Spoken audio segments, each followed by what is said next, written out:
Hi everyone, क्या हाल चाल। सभी का स्वागत है बेटा नीट अड्डा 24/7 पे। My name is Hitesh Jimnani, your favourite chemistry educator and mentor.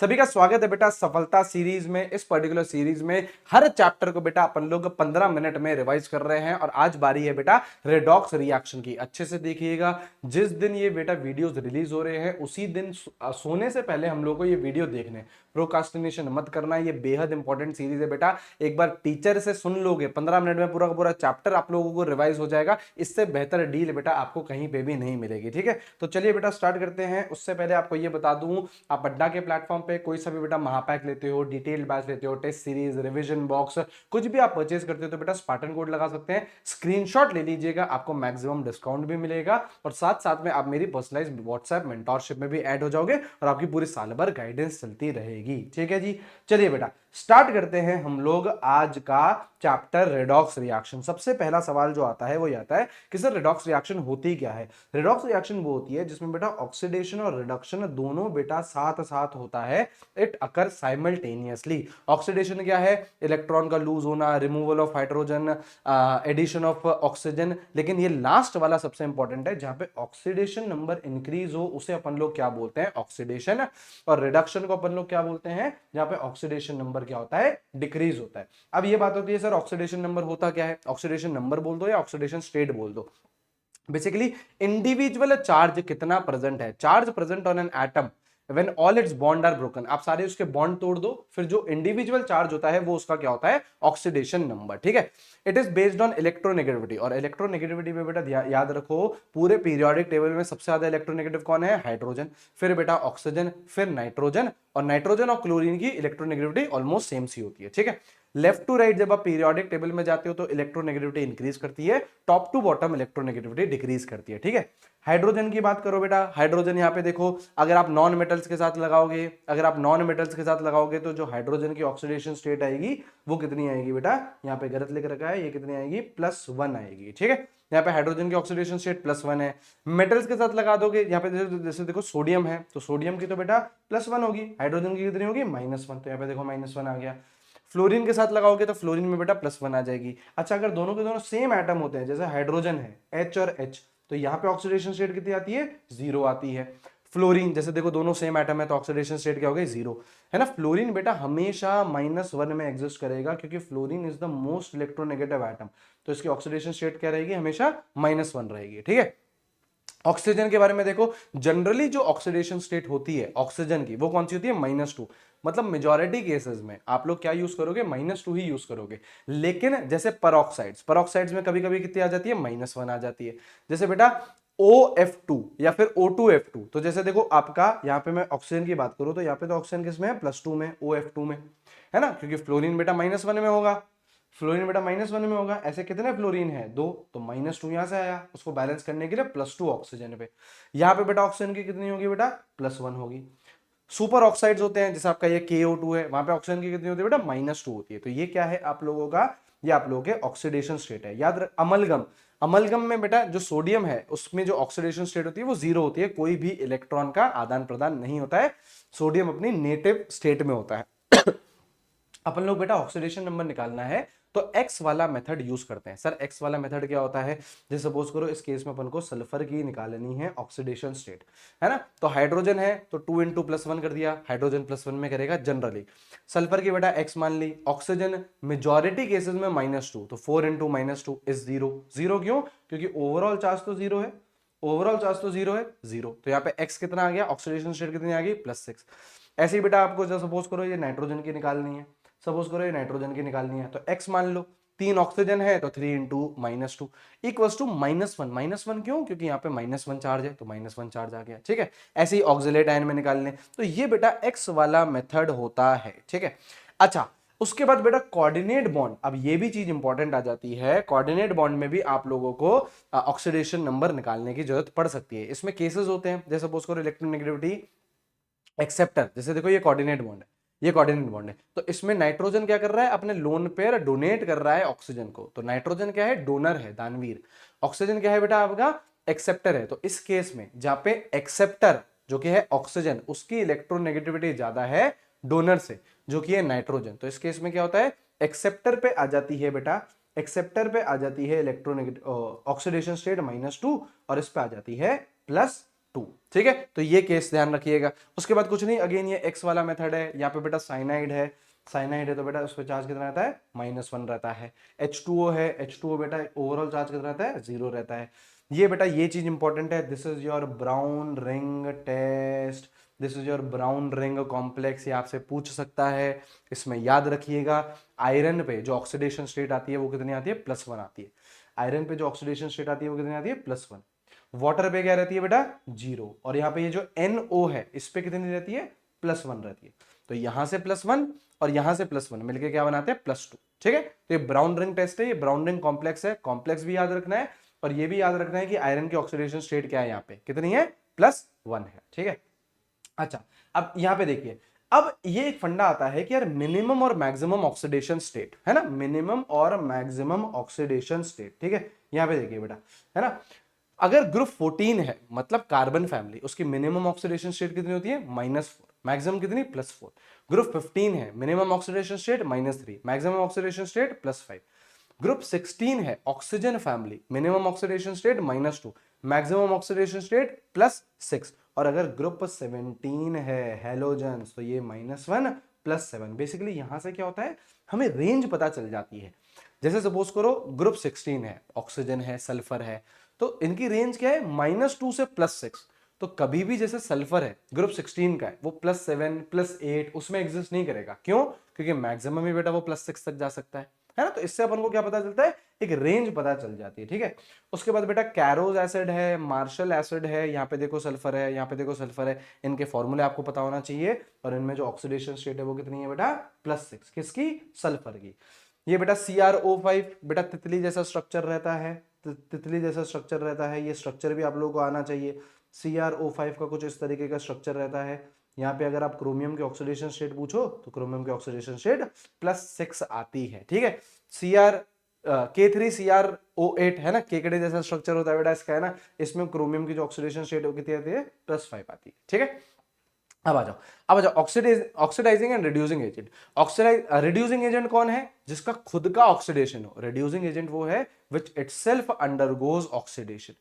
Oxidising agent कौन है, विच इटसेल्फ अंडरगोज रिडक्शन, जिसका खुद का रिडक्शन हो रहा है, वो कौन है बेटा, ऑक्सीडाइजिंग एजेंट है। ठीक है, अब यहां पे ये नोटवा है और ये 3 पॉइंट है, ये बेहद इंपॉर्टेंट है। क्या बोल रहा है, अगर कोई एलिमेंट अपनी हाईएस्ट ऑक्सीडेशन स्टेट में है, अगर कोई अपनी मैक्सिमम ऑक्सीडेशन स्टेट में, तो it can behave only as oxidising agent. जैसे KMnO4 में मैंगनीज +7 अपनी हाईएस्ट ऑक्सीडाइजिंग ऑक्सीडेशन स्टेट में, तो ये सिर्फ और सिर्फ ऑक्सीडेशन स्टेट ऑक्सीडाइजिंग एजेंट जैसे बिहेव कर सकता है। ठीक है, an element having minimum oxidation state can behave only as reducing agent, सिर्फ और सिर्फ रिड्यूसिंग एजेंट की तरह बिहेव कर सकता है वो। जैसे यहाँ पे कार्बन -4 में मिनिमम में है, तो ये सिर्फ और सिर्फ रिड्यूसिंग एजेंट की तरह बिहेव कर सकता है।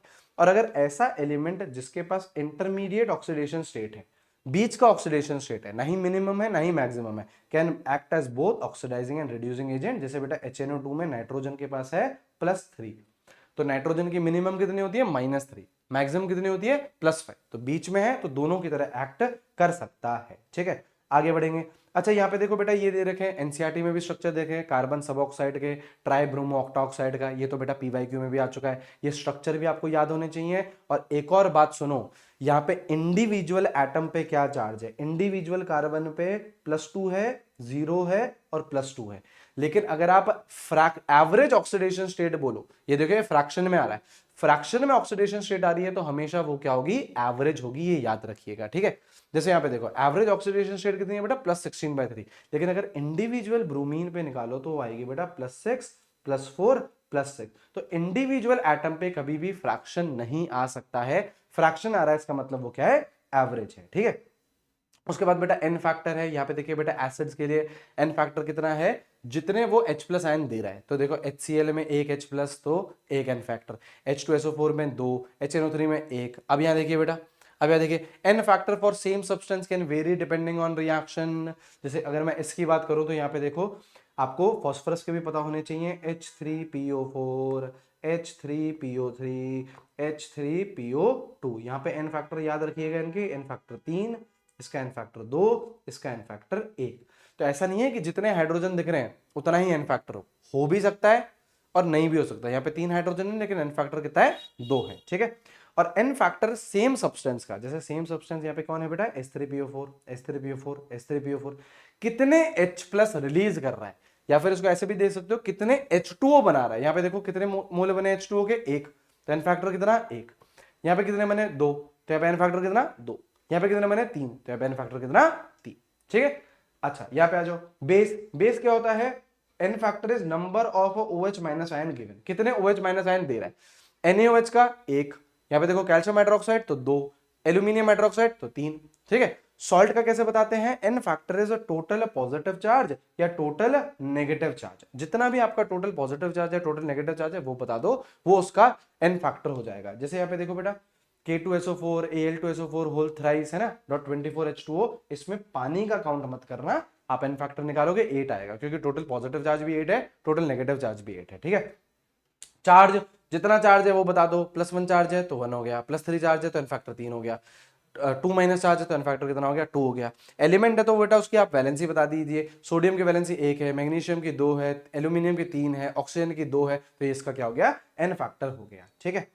अच्छा देखिए एन फैक्टर फॉर रिएक्शन, अगर आपको कोई रिएक्शन दे रखी है तो एन फैक्टर कैसे निकालोगे, चेंज इन ऑक्सीडेशन नंबर, देखिएगा रिएक्शन में क्या चेंज हो रहा है, into number of atom, into number of atom. और ये चीज याद रखना, KMnO4 तीनों मीडियम में काम करता है, एसिडिक में, न्यूट्रल में, बेसिक में।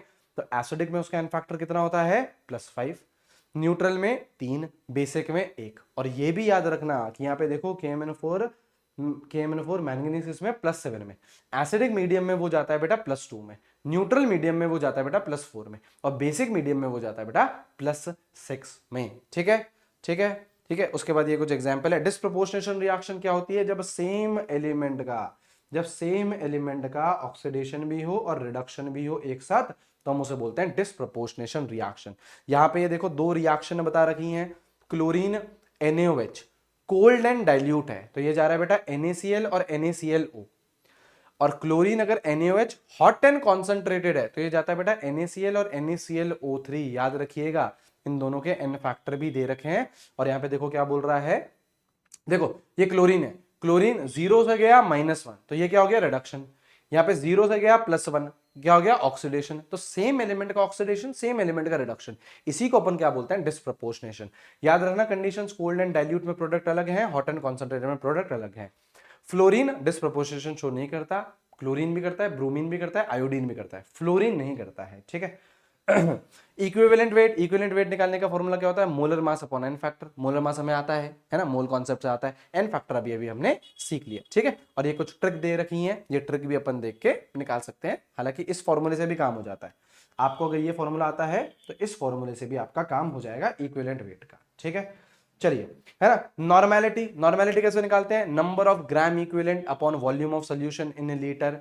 ग्राम इक्विवेलेंट कैसे निकालते हैं, given mass upon equivalent weight, है ना। और इक्विवेलेंट वेट अभी अपन ने सीखा, molar mass upon n factor.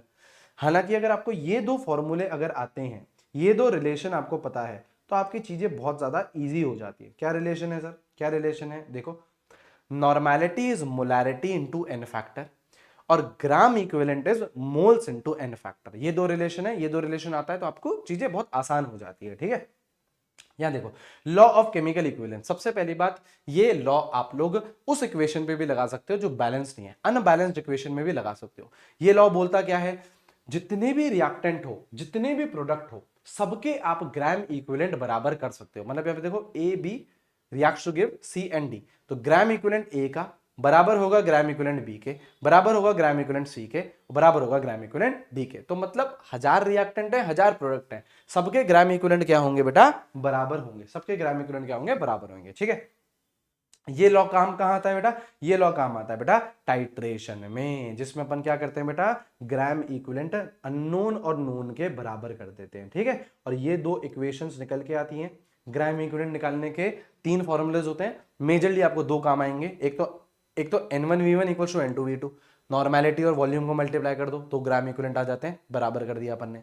और एक होता है मोल्स इनटू एन फैक्टर, ये देखो मोल्स है N2 NF2 मतलब एन फैक्टर सेकेंड सब्सटेंस का, मोल्स 1 के और एन फैक्टर 1 का। तो मोल्स इंटू एन फैक्टर का भी प्रोडक्ट हो सकता है और नॉर्मेलिटी इंटू वॉल्यूम का भी प्रोडक्ट हो सकता है। तो ये होती है बेटा आपकी टाइट्रेशन, ठीक है ना। और टाइट्रेशन में बेटा आप लोगों को देखो एक आयोडीन की दे रखी है, आयोडीन में होता है बेटा आयोडीमेट्री और आयोडोमेट्री।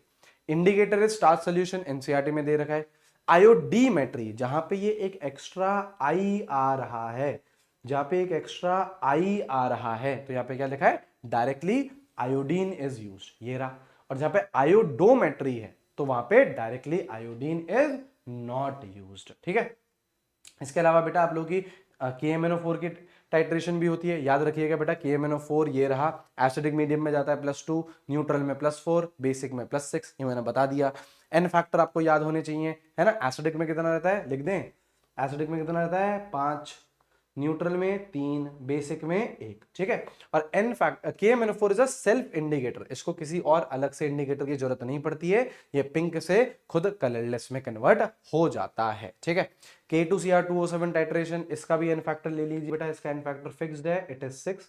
और याद रखना K2Cr2O7 सिर्फ और सिर्फ एसिडिक मीडियम में काम करता है, न्यूट्रल में नहीं करता है, बेसिक में नहीं करता है, सिर्फ और सिर्फ एसिडिक में करता है। इसमें इंडिकेटर की आवश्यकता पड़ती है, क्या क्या, डाइफिनाइलमीन और पोटेशियम फेरीसाइनाइट, ठीक है ना, इसकी आवश्यकता पड़ती है, ठीक है। फेरीसाइनाइट है, फेरीसाइनाइट है, पोटेशियम फेरीसाइनाइट, ठीक है, ठीक है जी। तो ये आप लोगों का रिडॉक्स रिएक्शन था। आई होप ये चीज क्लियर हो गई है। अगेन हमने बेटा 15 मिनट में लगभग ये पूरा का पूरा जो चैप्टर है वो समाप्त कर दिया। ऐसे ही बेटा डेली वीडियो आता जाएगा, मुझे बताइए चैट कमेंट बॉक्स में कि आपको नेक्स्ट वीडियो कौन सा चाहिए, और जैसे जैसे आपके कमेंट आते जाएंगे वैसे वैसे मैं वीडियो रिलीज करता जाऊंगा। ऑलमोस्ट कोशिश करूंगा मैं कि यार डेली वीडियो मिल जाए, सोने से पहले हम लोगों को इस वीडियो को देख के सोना है, ठीक है। बेहद इंपॉर्टेंट सीरीज है ना, आप लोगों का रिवीजन का जो दुख दर्द था उसको बेटा बिल्कुल सॉल्व कर दिया इस सीरीज से, ठीक है। चलिए थैंक यू वेरी मच, मिलते हैं हम लोग हमारे नेक्स्ट वीडियो में। टेक केयर, चैनल को सब्सक्राइब कर लेना, वीडियो को शेयर करेगा, बाय बाय।